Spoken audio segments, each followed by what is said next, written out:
Lo que respecta a factores que intervienen en el inicio del trabajo de parto, es importante mencionar que es indispensable mantener la integridad del eje hipotálamo, hipófisis, glándula suprarrenal en el feto, debido a que este eje va a ser importante para iniciar el trabajo de parto, ya que a nivel del hipotálamo se va a liberar la corticotropina, la cual actuando a nivel de la hipófisis va a liberar la adenocorticotropina, que a su vez a nivel de la glándula suprarrenal va a influenciar para la producción del cortisol. Y sabemos que el cortisol va a sintetizar la dehidroepiandrosterona, la cual es muy importante para la producción de estrógenos. Y los estrógenos favorecen la síntesis de la conexina 53 o los famosos JAP junctions, que son enlaces intercelulares importantes para las contracciones uterinas. A su vez también el estrógeno va a favorecer la producción de las prostaglandinas F2 y la E2, F2 alfa y la prostaglandina E2, que son importantes también para aumentar las contracciones uterinas. Esto de aquí demostraría el por qué, o mejor dicho, esto justificaría el hecho de que los anencefálicos no inician el trabajo de parto por sí solo, debido a una alteración en ese eje. El famoso reflejo de Ferguson, ¿no?, que consiste en estimular el cervix, lo cual va a estimular la liberación de oxitocina, ¿no?, a nivel de la hipófisis. Es importante también mencionar que la cabeza fetal, al momento que comienza a descender en el canal del parto, va a producir una distensión de las fibras musculares uterinas, lo cual también va a favorecer el incremento de estrógenos, ¿no?, y la disminución de los relajantes que son la progesterona e inicio de las contracciones uterinas por el mecanismo que les mencioné, ¿no?, cómo es que el estrógeno favorece todo el inicio del trabajo de parto.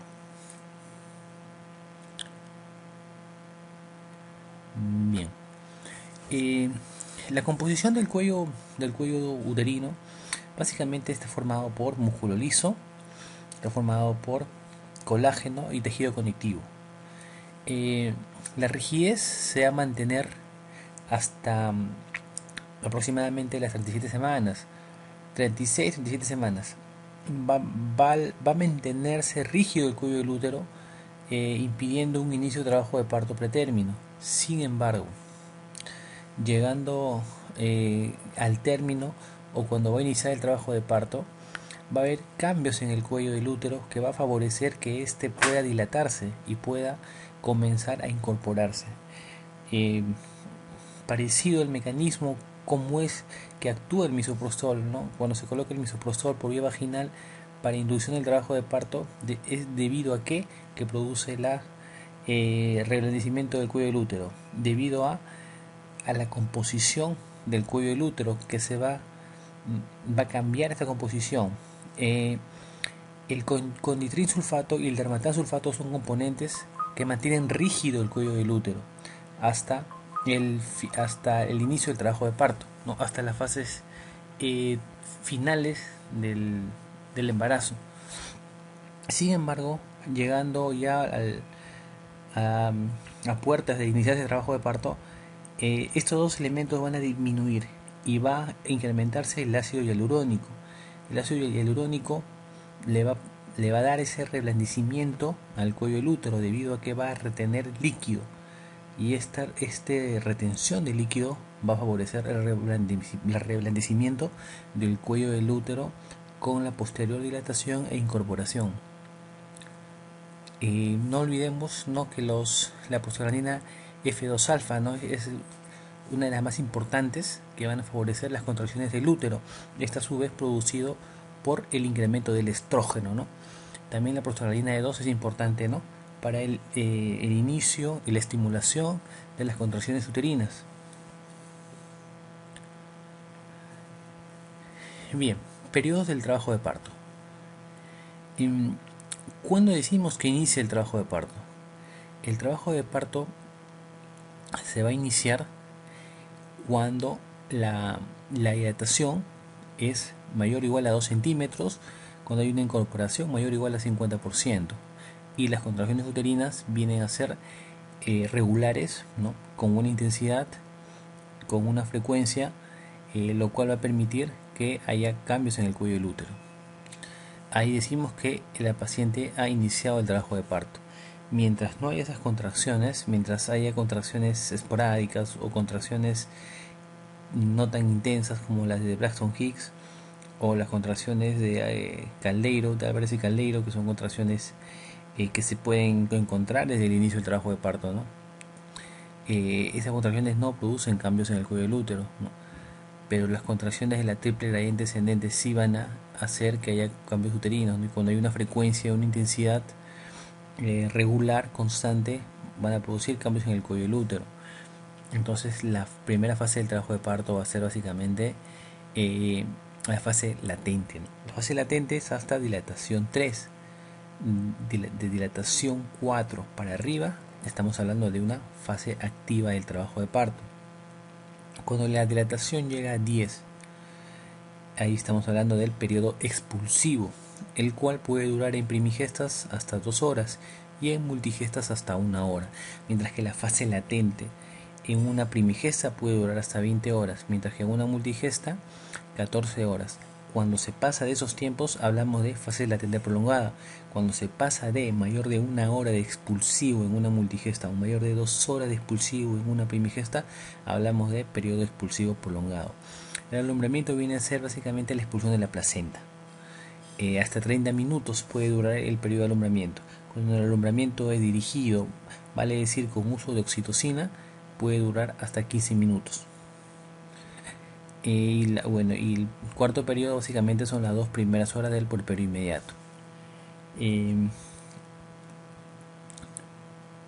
Cosas importantes que mencionar del periodo de dilatación es que en las primigestas van a dilatar 1 centímetro por hora, no aproximadamente, y va a haber un descenso también de la presentación de 1 centímetro por hora. Hablamos de parto precipitado en las multigestas cuando hay una dilatación, ¿no?, de 10 centímetros en 1 hora, y en las primigestas dilatación mayor de 5 centímetros en 1 hora. Bien, el periodo expulsivo, ¿no?, como aquí apreciamos en la figura de la etapa 2, cuando la dilatación es completa, que prácticamente el tracto vaginal ya no se toca borde del cuello del útero, todo es cabeza, ya hablamos de un periodo expulsivo, ¿no? En algunos libros mencionan, como el Williams, que el periodo expulsivo podría durar más de hasta inclusive 3 horas, pero sin embargo para fines de examen debemos recordar que puede durar solamente 1 hora en una multigesta y de 2 horas en una primigesta. Pasado ello, debemos ver qué obstáculo está impidiendo el descenso completo de la presentación fetal, ¿no?, que podría ser problemas en estrecho inferior o estrecho medio, dependiendo a qué altura de presentación se encuentre el producto.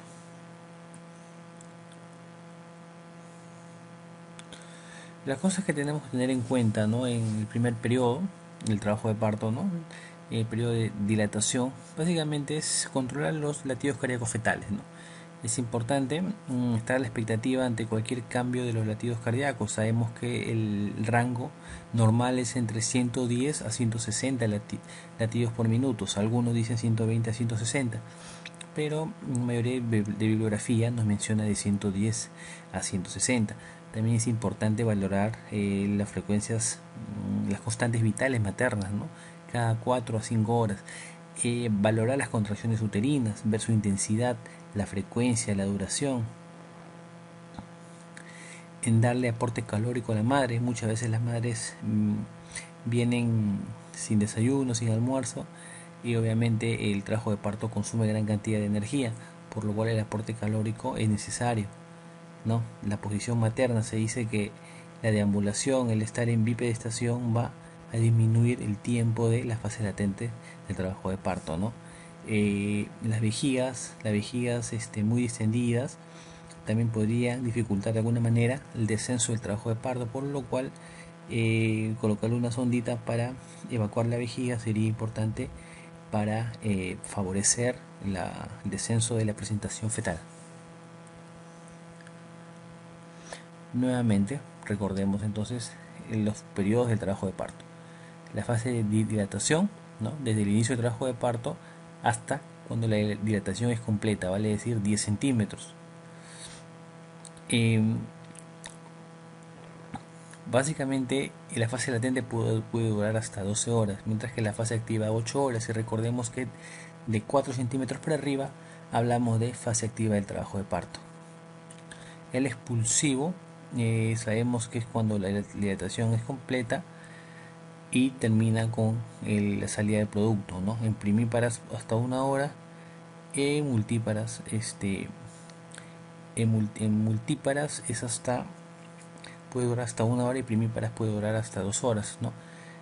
El alumbramiento sí es 30 minutos, ¿no? Que es la salida de la placenta, que puede durar hasta 30 minutos.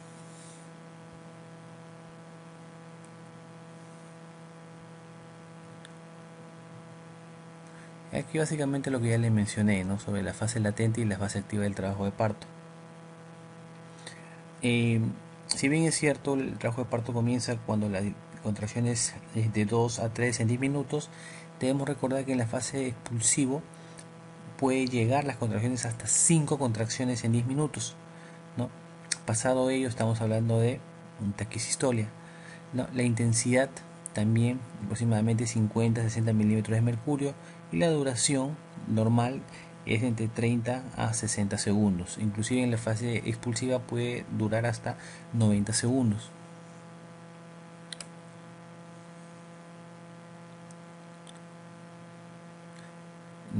Tener en cuenta ese dato importante, ¿no? Que la fase activa va a comenzar cuando la dilatación del útero, del cuello uterino, llega a 4 centímetros, ¿no? Acá vemos las imágenes, cómo es que se va a dilatar, cómo es que se va abriendo el cuello del útero, ¿no? Para favorecer el descenso completo de la presentación fetal. Aquí básicamente algunas cosas básicas que debemos tener en cuenta: cómo es que se atiende el segundo periodo, ¿no? El periodo expulsivo del trabajo de parto, ¿no? Hay que saber indicar a la madre, a la parturienta, cómo es que tiene que respirar, cómo es que tiene que hacer los pujos, ¿no? Con el mentón pegado al tórax. Se le pide que inspire, retenga el aire y comience a pujar sin botar el aire. Y tiene que ser unos pujos intensos, duraderos y sincrónicos con la contracción uterina. Las maniobras como el Christeller están contraindicados, ¿no? Para completar la fase expulsiva del trabajo de parto, ¿no? No se hace y no debería hacerse el uso del Christeller. La frecuencia y acá algunas características de las contracciones uterinas, ¿no? Como la frecuencia, intensidad, tono e intervalo. La frecuencia, básicamente, como le dije, ¿no? Era el número de contracciones producidas en 10 minutos. Lo normal es de 3 a 5 contracciones en 10 minutos. La intensidad de 30 a 50 milímetros de mercurio, ¿no? El tono es la presión más baja registrada entre las contracciones, que aproximadamente llega a 8 milímetros de mercurio, ¿no? 6 a 12, promedio 8 milímetros de mercurio el tono uterino, ¿no? Cuando pasa de esos valores podemos estar hablando de una hipertonía uterina. Y esas son las contracciones que le mencioné, las de tipo A o de Álvarez de Caldeiro, que son de baja intensidad, de 2 a 4 milímetros de mercurio, que se localizan en pequeñas zonas del útero. Obviamente no van a producir cambios cervicales, ¿no? La frecuencia es aproximadamente una contracción en un minuto, y la madre no las va a percibir. Las tipo B, las de Braxton Hicks, que son un poquito más intensas, de 15 milímetros de mercurio, no producen dolor, por ende no producen cambios cervicales, ¿no? Puede ser una contracción en 1 hora y va aumentando a medida que aumenta el embarazo, y la podemos encontrar a partir de las 28 a 30 semanas del embarazo. Se dice que las contracciones de Braxton Hicks son los marcapasos, ¿no? Estas contracciones de Braxton Hicks van a favorecer una buena perfusión uteroplacentario, placentario fetal, ¿no? Favoreciendo la oxigenación del feto. Las contracciones de la triple gradiente ascendente, que comienzan a nivel cornual y van desde el fondo del útero hasta la parte inferior. Esas sí son las contracciones que producen dilatación y cambios del cuello del útero. Aquí llamamos mecanismo del parto. Van a ser todos aquellos movimientos a los cuales va a ser sometido el feto por acción del pujo materno y de las contracciones del útero, para poder sortear de manera eficaz el estrecho superior, el estrecho medio y el estrecho inferior. Estos movimientos que realiza el feto básicamente es para ganar los mayores diámetros de la pelvis materna, aprovechar los mayores diámetros de la pelvis materna para poder descender de manera eficaz. Para ello, el producto o el feto va a realizar una serie de movimientos como el descenso, encajamiento, flexión, rotación interna, extensión y rotación externa, culminando en la expulsión, para de esta manera sortear estos tres estrechos. Recordemos que el estrecho más distósico o el que presenta mayor cantidad de distosias es el estrecho medio. En segundo lugar, el estrecho superior y por último el estrecho inferior. Bien, recordemos entonces mecanismos del parto. La cabeza del producto por encima del estrecho superior, antes de que ingrese al estrecho superior, se encuentra en una posición transversa. Bien, y entonces para que ingrese al estrecho superior va a realizar una serie de movimientos para poder ganar los mayores diámetros del estrecho superior. Entonces, si la cabeza del producto por encima del estrecho superior se encuentra en una posición transversa, cuando ingresa al canal del parto cambia de posición, de modo que la sutura sagital del feto va a ocupar uno de los diámetros oblicuos del estrecho superior. Sabemos que el diámetro oblicuo izquierdo mide 12.5 centímetros, mientras que el diámetro oblicuo del lado derecho va a medir 12 centímetros.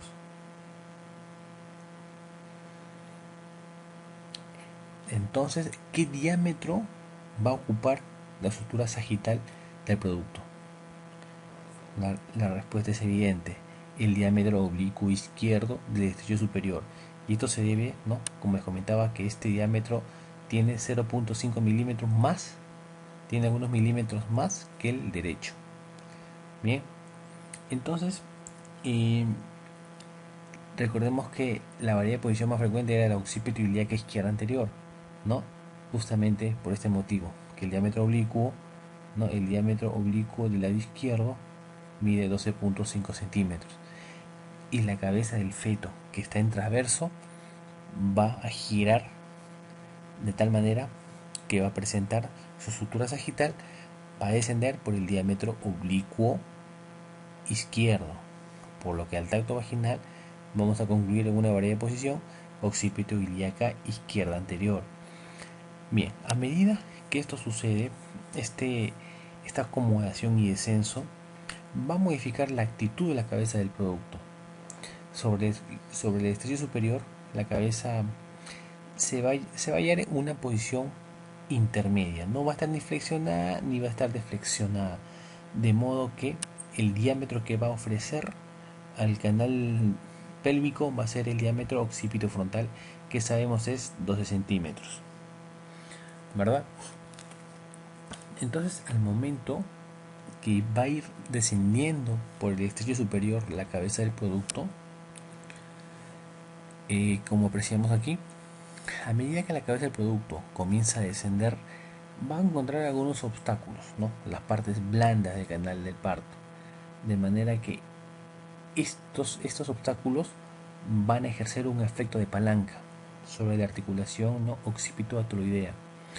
De esta manera van a provocar que la cabeza se flexione, ya no esté en una posición indiferente, sino se va a flexionar, de manera que va a cambiar el diámetro de presentación al canal del parto. Si en una posición indiferente presentaba su diámetro occipito frontal, que es 12 centímetros, no, al flexionarse, al pegar el mentón, ¿no?, al tórax, el feto va a bajar de vértex, presentando el diámetro suboccipito pregmático, que es 9.5 centímetros. Con esto lo que se va a conseguir es que la cabeza del feto acomode su menor diámetro a la cavidad pélvica.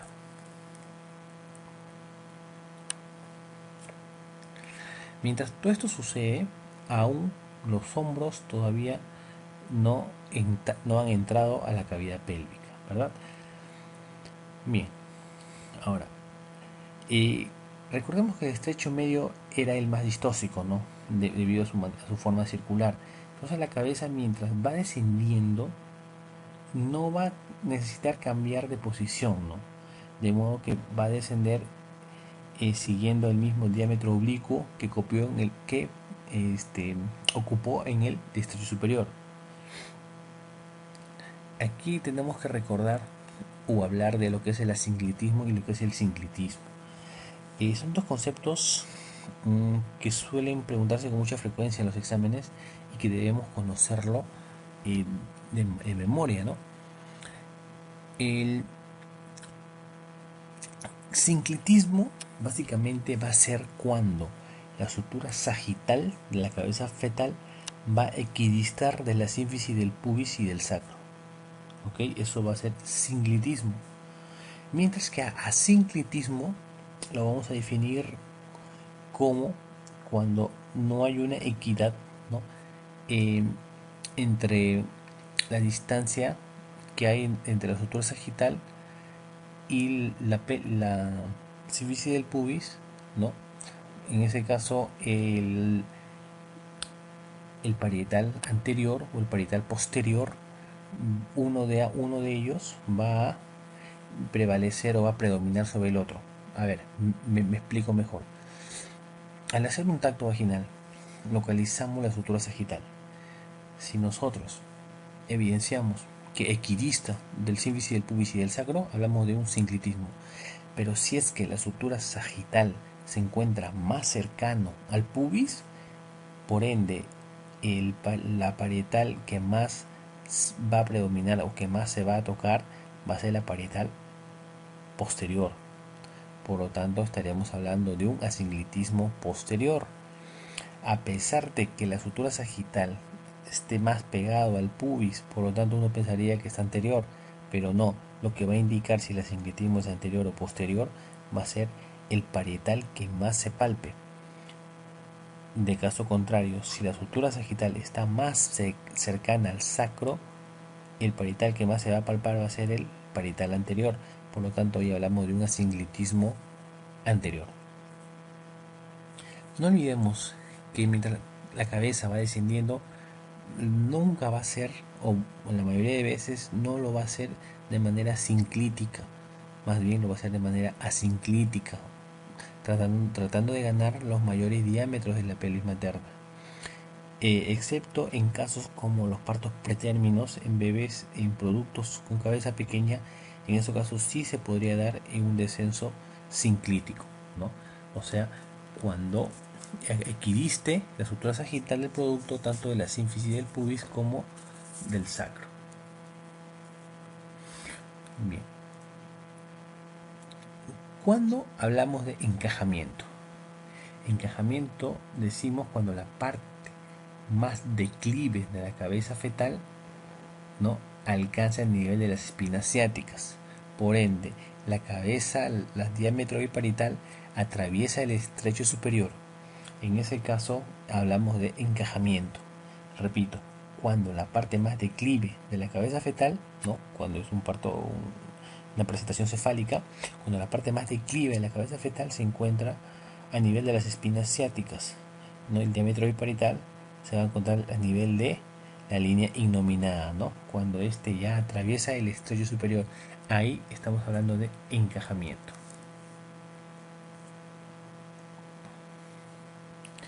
Como les mencionaba en una de diapositivas anteriores, tanto la acomodación, ¿no?, la orientación, el descenso y el encajamiento en las primigestas se va a realizar más o menos a las 37 semanas, ¿no? Mientras que en las multíparas recién todos estos movimientos se va a realizar cuando inicie el trabajo de parto. Bien, entonces ya hablamos del descenso, de la acomodación. Tenemos que hablar ahora de la rotación interna. ¿Qué es la rotación interna? Va a ser un mecanismo, un proceso por el cual la cabeza, que va a ir descendiendo por el estrecho medio, va a cambiar de posición. ¿Con qué finalidad? Con la finalidad de hacer coincidir su diámetro mayor con el eje mayor del estrecho inferior. como vemos en la figura, ¿no? En la figura número 4. De esta manera la cabeza va a rotar unos 45 grados y la estructura sagital se coloca en dirección antero-posterior, ¿no? De manera que el occipital fetal se orienta hacia la sínfisis del pubis, ¿no? Como apreciamos ahí en el cuadro número 4, ¿no? En las posiciones izquierdas, ¿no? La cabeza desciende en occipito ilíaca izquierda anterior, ¿no? Por tanto solamente va a rotar 45 grados para quedar en occipito ilíaca anterior, ¿verdad? Y sin embargo, cuando las posiciones son posteriores, derechas posteriores, por ejemplo, la rotación va a ser mayor de 45 grados, ¿no? Teniendo que llegar a pasar 135 grados de rotación para poder atravesar el estrecho inferior. Mientras la cabeza realiza su rotación interna, simultáneamente ello, la cabeza inicia recién el primer tiempo del parto de los hombros, ¿verdad? En la cual estos hombros se van a acomodar en el estrecho superior, ubicando el diámetro biacromial en el otro diámetro oblicuo que ocupó la cabeza del producto. Vale decir que si la cabeza se acomodó en el oblicuo izquierdo, los hombros lo van a hacer en el oblicuo derecho, ¿no? Recordemos que el oblicuo izquierdo 12.5 centímetros y el oblicuo derecho solamente 12 centímetros. Bien, ahora luego de la rotación interna viene lo que es la extensión, ¿no? Como vemos en la gráfica número 5. La extensión mediante el cual vamos a obtener que la cabeza del fetal va a modificar su actitud, ¿no? Que estaba en una actitud flexionado, lo va a cambiar para poder atravesar, para poder pasar el estrecho inferior y poder abandonar el canal del parto. Cuando va descendiendo la cabeza del producto por el estrecho medio, la cabeza, como veíamos en las anteriores imágenes, se encontraba flexionada, ¿no? Presentando un diámetro que mide 9 centímetros, pero para poder salir del canal del parto, va a tener que hacer este movimiento llamado también movimiento de cornada, ¿no? De manera que va a sortear el estrecho inferior para poder salir la cabeza. Luego de ello, una vez que se produce esta extensión, ¿qué es el siguiente paso que va a seguir? Bueno, después de la extensión viene lo que es la rotación externa, ¿no? La rotación externa, la cabeza va a cambiar de posición, ¿no? De manera espontánea y se va a colocar en posición transversa, como apreciamos en el gráfico número 7, ¿no? Con este cambio de posición vamos a obtener que la cara del feto va a mirar hacia el muslo materno del lado opuesto. Vale decir, si el feto bajó en posición izquierda, al momento que sale la cabeza va a mirar el muslo derecho, mientras que si se ubicó en posición derecha, al momento de salir, el muslo que tiene que mirar es el muslo del lado izquierdo. Entonces, cuando se produce la rotación externa, los hombros van a descender realizando su rotación interna, ¿no?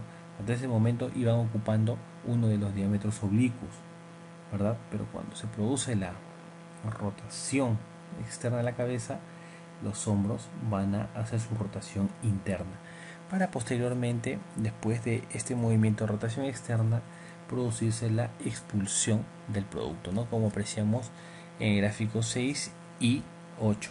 Primero liberamos hombro anterior y luego liberamos el hombro posterior de manera correcta, agarrando las parietales del producto para tratar de impedir algún tipo de lesión del plexo braquial, ¿no? Alguna parálisis de Klumpke o una parálisis de Erdős.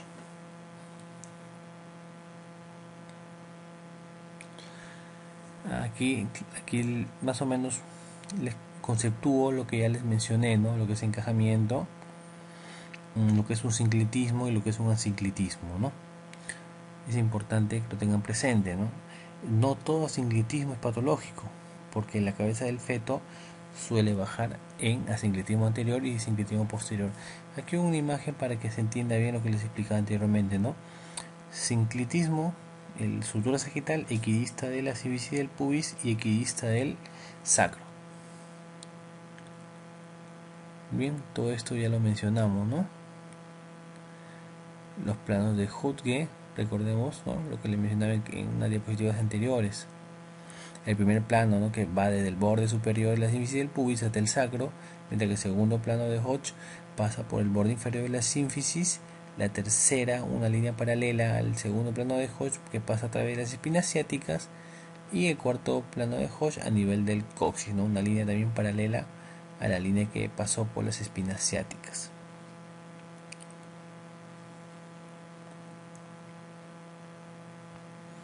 Miren cómo se presentó el producto al estrecho superior, y al momento de ir descendiendo, al encontrar estos obstáculos de las partes blandas del cervix, del cuello del útero, también va a flexionarse, cambiando el polo o el diámetro de presentación al canal del parto. Mientras en la posición indiferente presentaba el occipito frontal que mide 12 centímetros, al momento de descender y se flexione, va a presentar el occipito pregmático, que es 9.5 centímetros. Esto ya es lo que les mencioné, ¿no?, los movimientos importantes, más importantes que se producen en el mecanismo del parto. Bien. Aquí hablamos un poco de lo que es la episiotomía.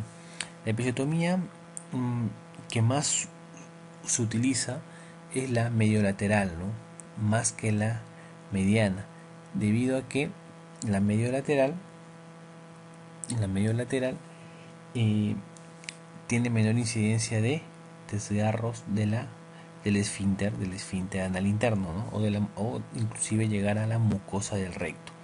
Por eso es que se prefiere la episiotomía mediolateral, a pesar de que es la menos estética, es la que más sangra, la que más difícilmente se cicatriza, es la que más se usa por su menor incidencia de desgarro de esfínter anal.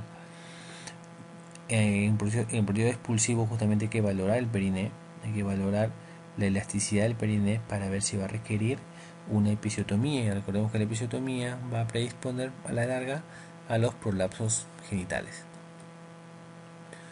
Nuevamente aquí, ¿qué es el caput succedaneo? ¿No? Es la acumulación de líquido debajo del cuero cabelludo, que se va a evidenciar en el momento del expulsivo, mientras que ese cefalohematoma aparece horas después de haber nacido el producto, ¿no? Y obviamente es una acumulación de sangre, ¿no?, debajo de la parte ósea de la cabeza fetal, mientras que el caput sucedáneo es formación de líquido, ¿no?, acumulación de líquido. ¿Qué causas pueden producir el caput sucedáneo? Uno, un DCP, ¿no?, pujos maternos para tratar de que la cabeza del producto salga, pero sin embargo, debido a una pelvis estrecha o una cabeza grande del feto, no se va a producir la expulsión de la cabeza, pero sí formación de caput, que puede ser un signo indirecto de una desproporción cefalopélvica. O también los RPMs prolongados, también en trabajo de parto también podemos evidenciar también caput sucedáneo. Cuando hablamos de distocia funicular, lo mencionamos cuando evidenciamos que el cordón está impidiendo el descenso de la cabeza fetal. Puede ser un circular ajustado al cuello, puede ser un puede ser un cordón corto que impide el descenso correcto del producto. Debemos mencionar que si en una ecografía se llega a visualizar el cordón en el cuello del feto, no necesariamente va a ser una distocia funicular, porque puede ser que el cordón sea lo suficientemente largo para facilitar o poder permitir la salida del producto. Pero si en el trabajo de parto evidenciamos que la cabeza del feto no desciende y en el registro cardiotocográfico evidenciamos los DIP3, que son las desaceleraciones irregulares, podremos estar hablando de una distocia funicular, ¿no?, probablemente por un cordón al cuello ajustado. En cuanto al clampeo del cordón umbilical, lo más valorado, lo que ha demostrado mejor pronóstico para el producto, sobre todo en lo que es índice de anemia, es el clampeo tardío, ¿no?, esperando 1 a 3 minutos que termine de latir el cordón umbilical para producir al clampeo. Sin embargo, si es que al momento de nacer se evidencia el líquido verde espeso o el bebé sale planchado, sale con un Apgar muy bajo, debería hacerse un clampeo precoz, ¿no?, para poder recibir las primeras reanimaciones por el neonatólogo.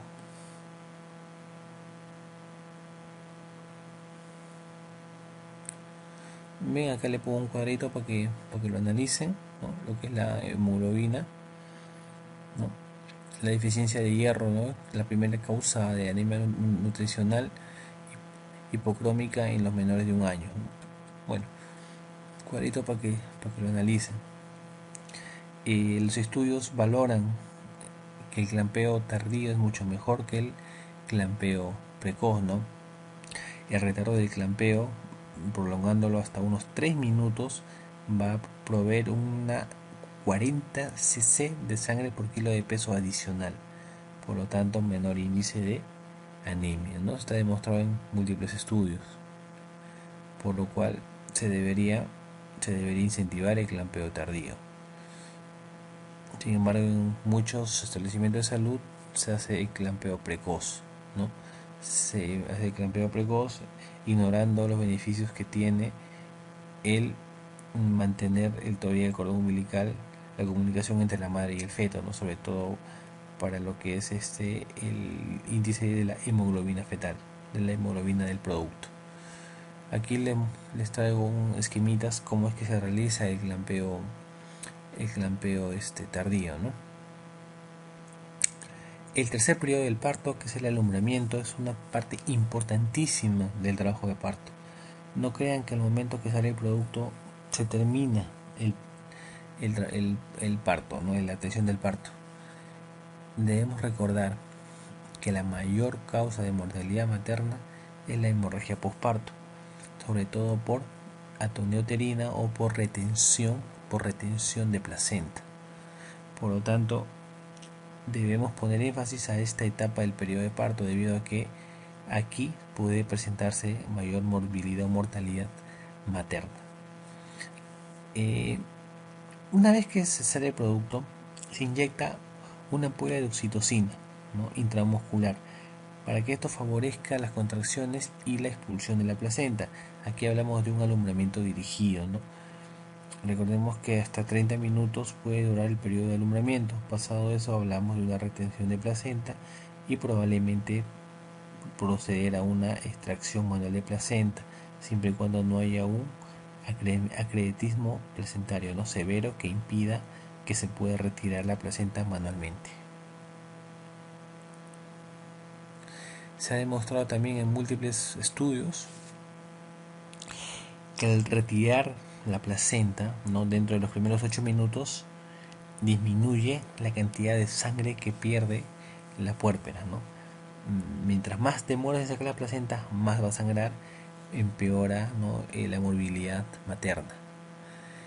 ¿Cuándo nosotros vamos a estar seguros de que la placenta ya se desprendió totalmente y podemos proceder a sacarla? Bien, la maniobra de Brad Andrews, ¿no?, que consiste en un alumbramiento dirigido, ¿no?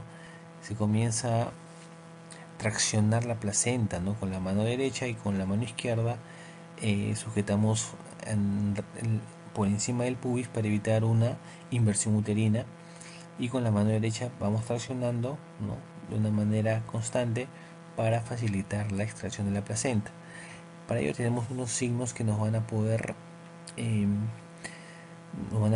indicar que la placenta se ha desprendido o no, ¿no?, como es el signo de Kussner, el cual consiste que al desplazar el útero hacia arriba con la mano derecha, el cordón va a ascender junto con el útero.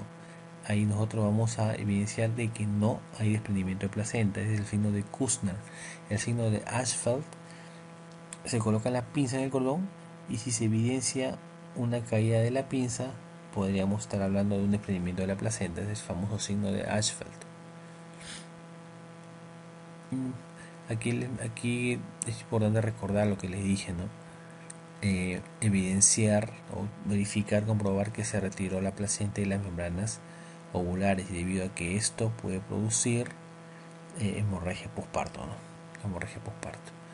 Otra segunda causa de hemorragia postparto después de la anatomía uterina son las laceraciones del canal vaginal o del cuello uterino, ¿no? Que es importante también revisar, ¿no? Al momento después de haber salido el producto, porque muchas veces todos piensan que solamente puede sangrar por atonía, mientras que una cantidad apreciable de veces el sangrado puede ser por un desgarro, no una laceración vaginal. Aquí lo que le mencionaba de la episiotomía, ¿no? La medio lateral es la más indicada.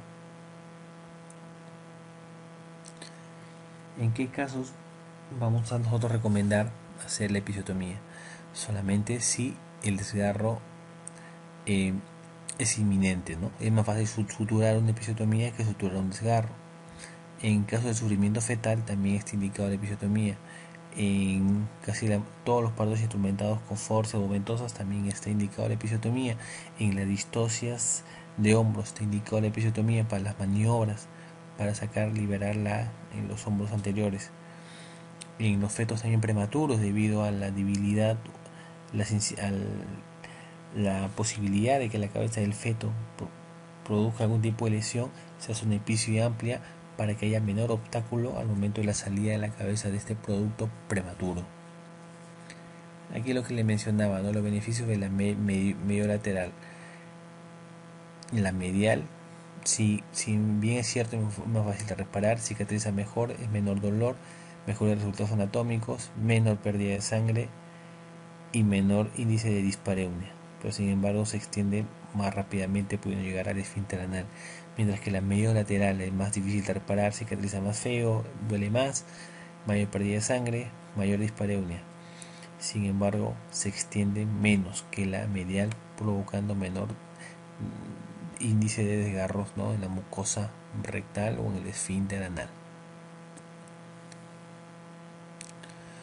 Bien, hay que tener en cuenta algunas cosas importantes, ¿no? Que es lo que más se pregunta. Fase latente prolongada del trabajo de parto. En primigestas hablamos cuando pasa mayor de 20 horas y en multigestas hablamos de fase latente prolongada pasado las 14 horas, ¿no? Las primigestas dilatan aproximadamente 1 centímetro por hora, ¿no? Es algo que tienen que tener claro, ¿no? Mientras que las multigestas pueden dilatar hasta 2 centímetros por hora. Bien, perfecto. Las primigestas a las 37 semanas se puede ver ya un encajamiento del feto, mientras que la multigesta recién para encajar en el momento del trabajo de parto.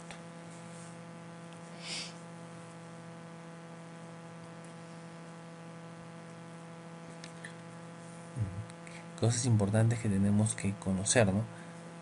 Hablamos de inicio de trabajo de parto cuando hay dilatación de 2, borramiento de 50%, ¿no? Contracciones de 2 a 3 minutos de 2 a 3 contracciones en 10 minutos, ¿no?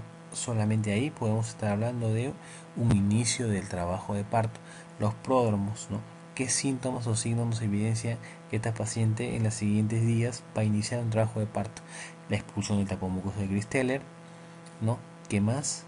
Otras cosas que podemos evidenciar: la mejora de la dificultad respiratoria, que es debido al útero, ¿no?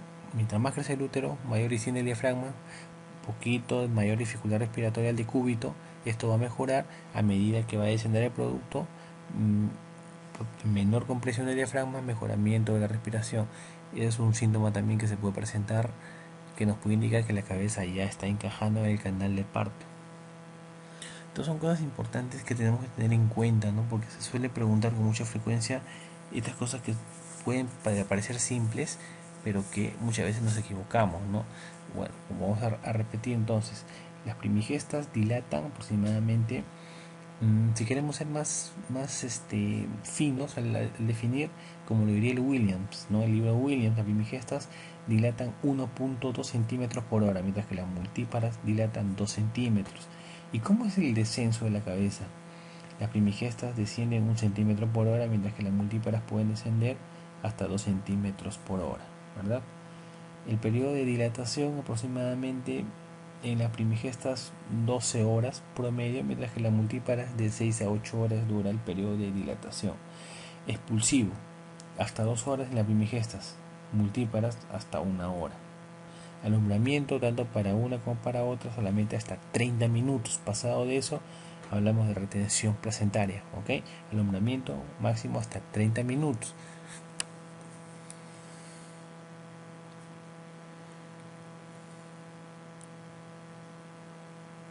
Aquí tenemos nuestro famoso índice de Bishop, ¿no? Índice de Bishop, una memotecnia puede ser PICAT, ¿no? PICAT. La última letra es D, PICAT. P de posición, I de incorporado, C de consistencia, A de altura de presentación y D de dilatación. Entonces, cuando tenemos un índice de Bishop mayor a 5, nos indican que la acentuación del trabajo de parto va a ser exitoso, mientras que cuando es menos de 5 es un parámetro que nos indica que va a haber un fracaso, un posible fracaso para la acentuación del trabajo de parto.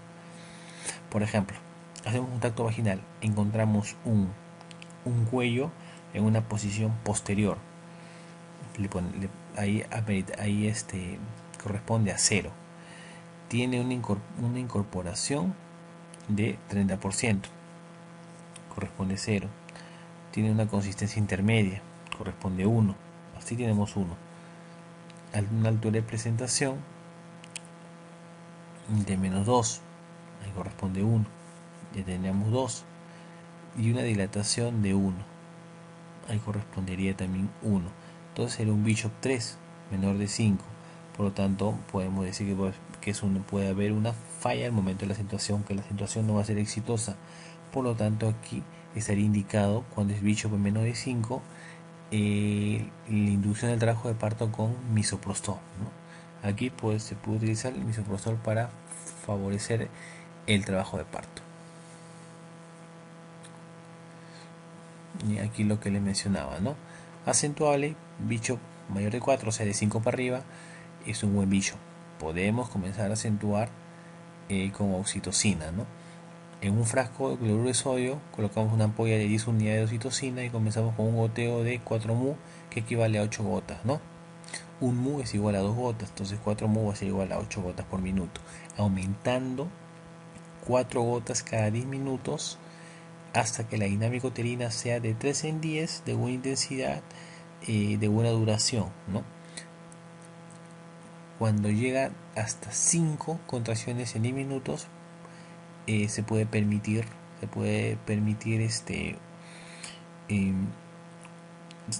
detener el goteo.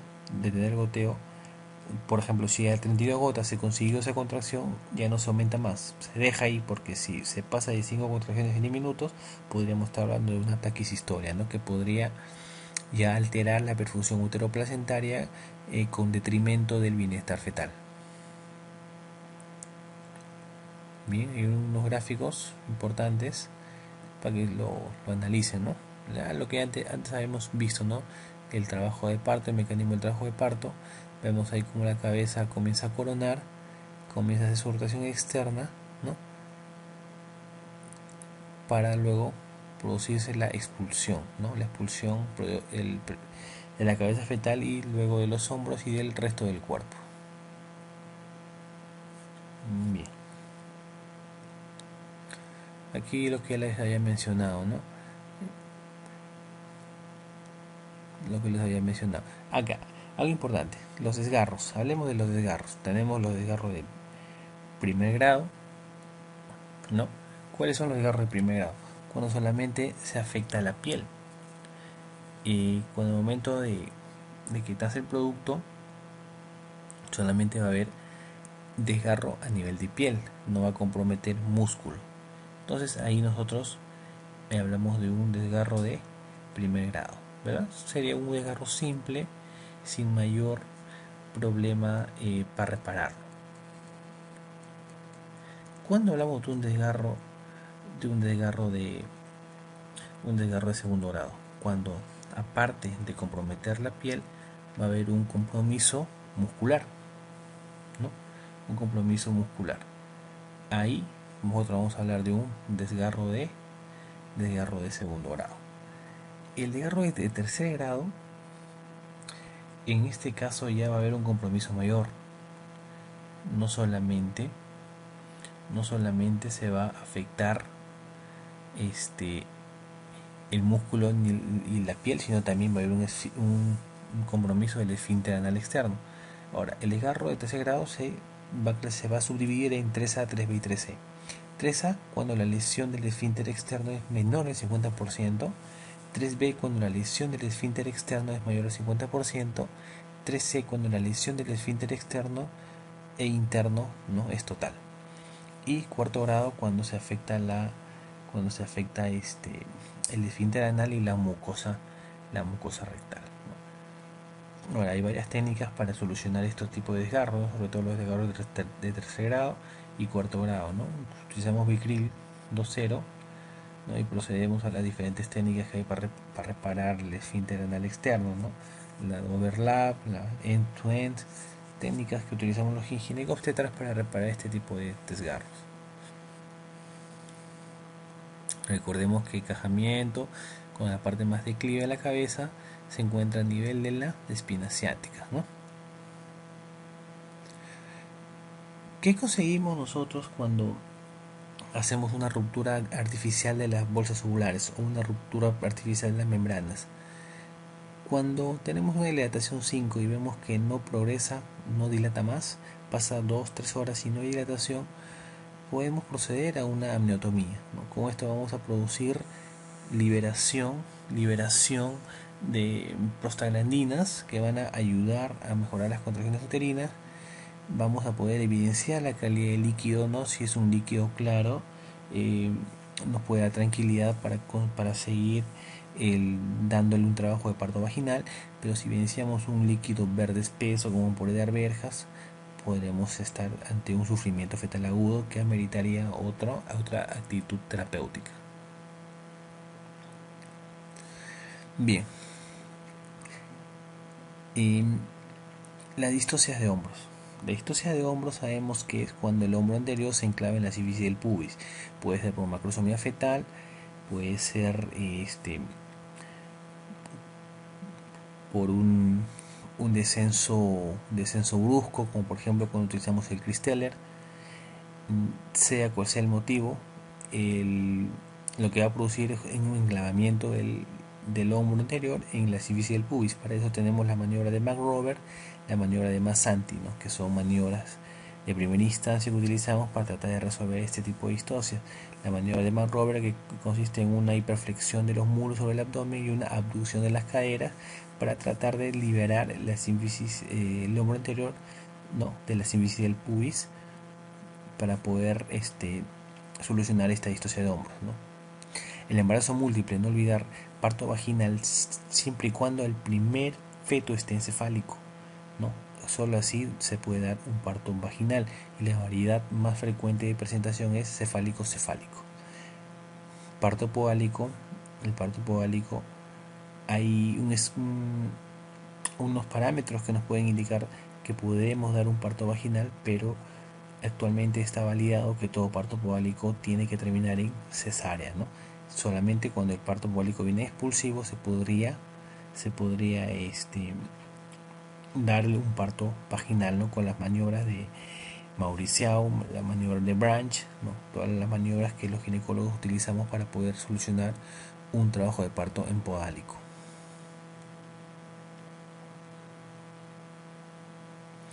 Cuando nosotros acentuamos un trabajo de parto, cuando hay unas dilataciones, unas contracciones de baja intensidad, de baja frecuencia, que no producen dilatación del cuello uterino. En ese caso nosotros podemos acentuar un trabajo de parto. Inducción es cuando no hay contracciones y queremos darle contracciones al útero para inducir un trabajo de parto. Es diferente entonces inducción que acentuación. Inducción casi siempre lo hacemos con misoprostol, mientras que acentuación con oxitocina, ¿no?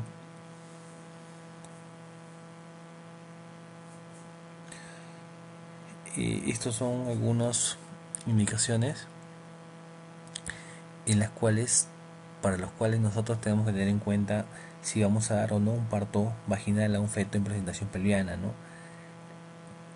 Para ello deben cumplirse los siguientes requisitos, ¿no? Que la gestación sea mayor de 35 semanas, que la presentación de nalgas sea puras, ¿no? Que no haya macrosomía fetal, o sea, no un peso mayor de 4.5 kilos, que la cabeza esté flexionada, pues si la cabeza está extendida va a haber dificultad al momento de sacarla, ¿no? Que no haya malformaciones fetales.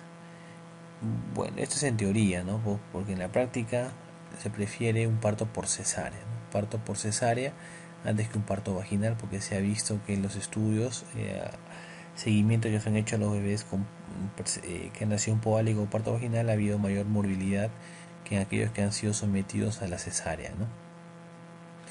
Incisiones abdominales, ¿no? La mediana infraumbilical, la fanestial, que es la transversa elíptica, la que más utilizamos nosotros, pues es la más estética. Incisiones uterinas, que utilizamos en la cesárea, ¿no? La incisión de Moonrocker, que es a nivel de segmento. Corporal, utilizamos este tipo de incisión en el útero cuando no podemos cuando no podemos hacer una incisión en el segmento debido por ahí a un mioma quizás o múltiples adherencias que impiden hacer un corte a nivel de segmento, ¿no? Solo ahí utilizamos la histerotomía corporal. ¿Cómo hacemos con las cesáreas anteriores? Cesárea anterior una vez no es indicación de cesárea. Inclusive cesárea anterior 2 veces tampoco lo es. Hay varios parámetros que tienen que evaluarse. Una cesárea anterior tiene un riesgo bajísimo de hacer ruptura uterina, ¿no? De 0.3% aproximadamente.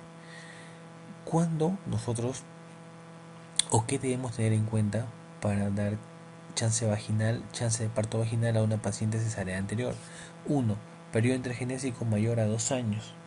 2. Que la cesárea anterior haya sido segmentaria. 3. Contar con un sala de operaciones, ¿no? Las 24 horas, ¿no? Y con banco de sangre.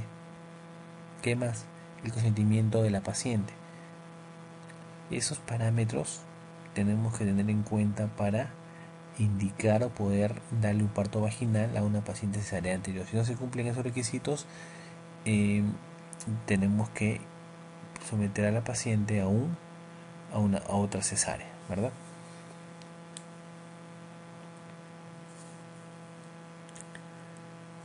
Bien, comenzamos respondiendo las preguntas, ¿no? Aquí es donde más aprendemos. Decide inducir el parto en una gestante de 42 semanas, presentación cefálica y un Bishop de 9. ¿Con qué acentuaríamos el trabajo de parto? ¿Con oxitocina? Todos coincidimos que sí, con oxitocina, ¿no? Una ampolla intramuscular cada 2 horas, falso. Recordemos que dijimos que es por perfusión continua. En un cloruro de sodio colocamos una ampolla de oxitocina e iniciamos con un goteo de 4 mu, o sea de 8 gotas. La clave aquí sería la 2. La 3 gel de prostaglandina de 2, nada que ver. Esto sería más que todo para inducir un trabajo de parto. Indometacina, nada que ver, está tirado de los cabellos.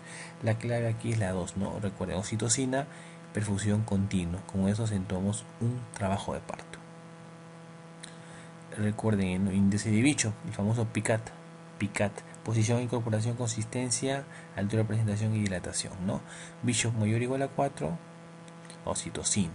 Bicho menor de 4, prostaglandinas tópicas, ¿no? En el caso de nosotros, aquí en Perú se usa mucho el misoprostol. Otra pregunta. Las siguientes son indicaciones absolutas de cesárea, excepto pelvis estrecha. Claro que sí, pues la cabeza no va a salir, al menos que la cabeza sea muy pequeña y pueda salir por una pelvis estrecha. Por ahí podría quedar la duda. Bien, sigamos viendo. P. Placenta previa total. Obviamente nunca va a salir por la cabeza. Sufrimiento fetal agudo.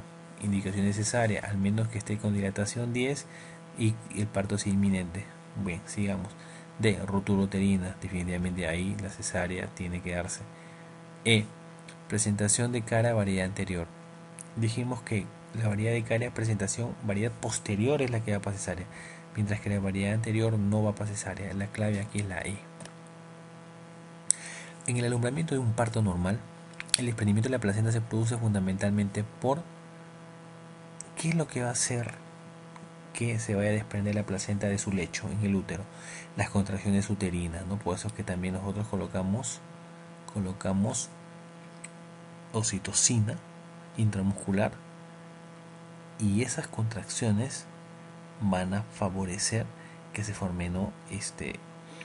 El desprendimiento de la placenta, la formación de ese hematoma retroplacentario que se va a producir va a favorecer el desprendimiento de la placenta, ¿no? Y también las contracciones uterinas.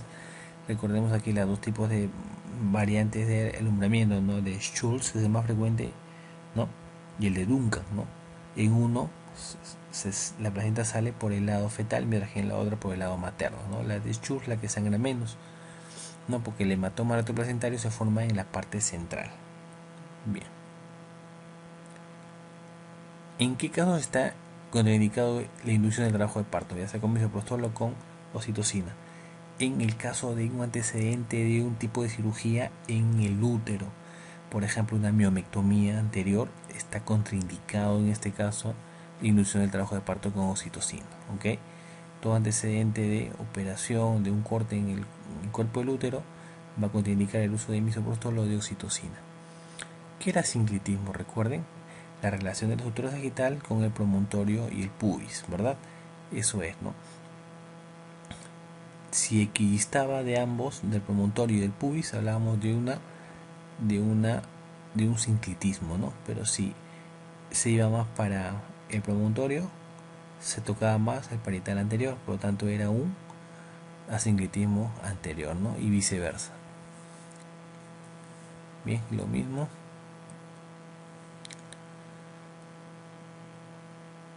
¿Cuál de los siguientes es indispensable antes del parto? Rasurar perine, eso sería caso de cesárea. Enema evacuante, no necesariamente. Episiotomía, no siempre, ya que si el perine se distiende no sería necesario.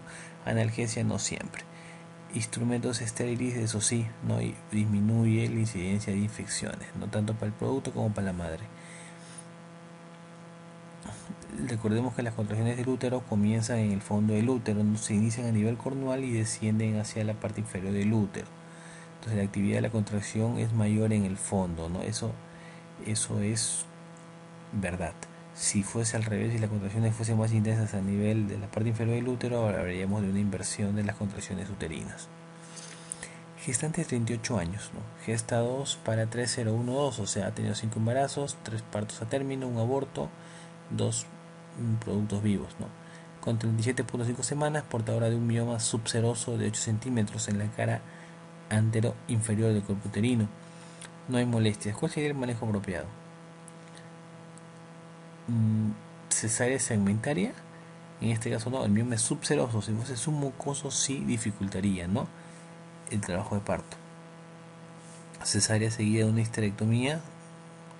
No necesariamente una histerectomía, ¿no? Poco traigo los pelos. Cesárea seguida de miomectomía no se recomienda. Al momento de hacer la cesárea no se recomienda hacer la miomectomía. Control y evaluación semanal podría ser. La parotomía con miomectomía nada que ver, tirado de los pelos, ¿no?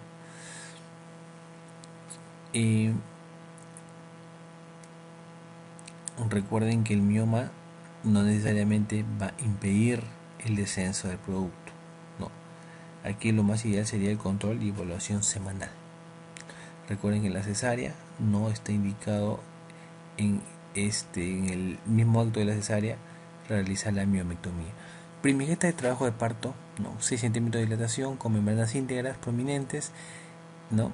Se tacta cordón conjugado diagonal 10.5 centímetros, ponderado fetal 3.5 kilos. ¿Cuál es el diagnóstico? Obviamente si está a -4 al tacto vaginal,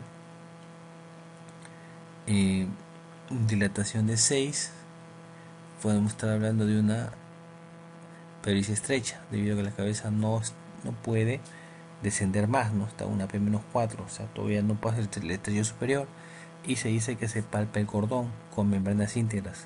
Cuando se palpa el cordón con membranas íntegras, cuando el cordón está por debajo de la presentación fetal, con membranas íntegras es un procúbito. Si las membranas estuvieran rotas, sería un prolapso de cordón, ¿no? Aquí la clave de la respuesta número 4. ¿Cuál es la aseveración relacionada con el trabajo de parto precipitado es la correcta? Dijimos precipitado, primigestas dilatan mayores de 5 centímetros, ¿no?, en una hora, mientras que multíparas la dilatación es mayor de 10 centímetros en una hora, no es el trabajo de parto precipitado. En la presentación pelviana que persiste, puede anticiparse un aumento de la frecuencia de morbilidad para el feto, claro que sí, bajo de peso necesario debido a los partos pretérmino, sí, prolapso de cordón, los partos traversos, los fetos traversos o podálicos de mayor índice de prolapso de cordón, placenta previa muy relacionado a los podálicos, fetos únicos no tiene nada que ver con parto podálico. ¿Cuándo decimos que la cabeza está encajada? Dijimos, con la parte más declive se encuentra al nivel de las espinas ciáticas, ¿verdad? Cuando el diámetro parietal pasa el estrecho superior. Distosia significa trabajo de parto difícil. Nunca se olviden eso. Distosia es igual a trabajo de parto difícil. Paciente de 22 años, según digesta, que acude a urgencias por dinámica de parto en la semana 32 de gestación. En la exploración se observa rotura prematura de membranas, 32 semanas con RPM, dilatación de 5.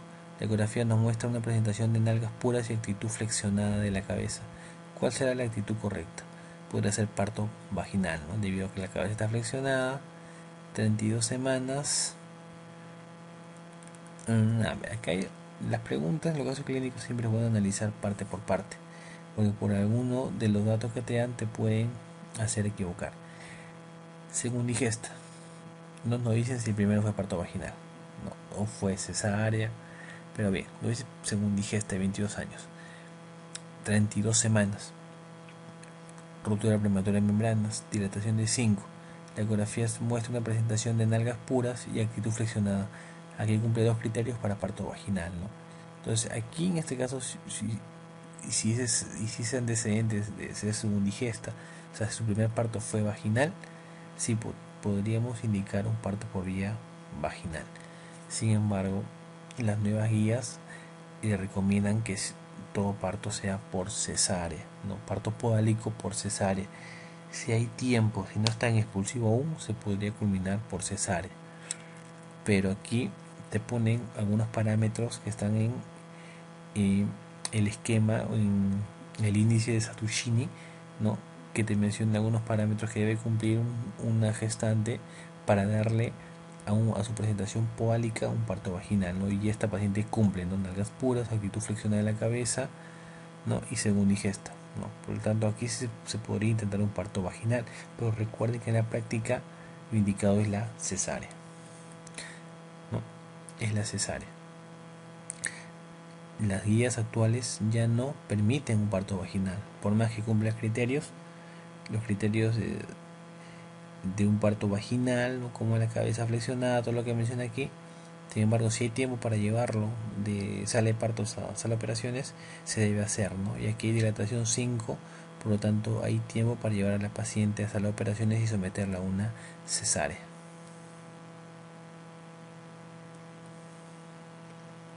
Bien, en una gestante a término se detecta oligoamnios, ¿no? Y la de 3, retardo de crecimiento uterino tipo 2, o sea, es el asimétrico, y prueba de oxitocina prepatológica. Usted decide inducir el parto, para lo cual sabe que le serán útiles los siguientes métodos, excepto la maniobra de Hamilton, que es el desprendimiento de las membranas ovulares del cuello del útero, la amniorexis para liberación de prostaglandinas, el uso de prostaglandina C2 y la oxitocina. Si lifidipina, al contrario, el lifidipina es tocolítico, no ayudaría para nada para el trabajo de parto. ¿En cuál de las siguientes situaciones en la presentación podálica podemos permitir el parto vaginal? En nalgas puras, ¿no? Y cuando la cabeza está flexionada. Recuerden, ¿no? Presentación de nalgas puras, podemos darle un parto vaginal. Recuerden que la presentación de cara al lamento posterior siempre termina en cesárea, mientras que el lamento anterior se puede terminar en parto vaginal. La presentación de cara al lamento posterior termina en cesárea.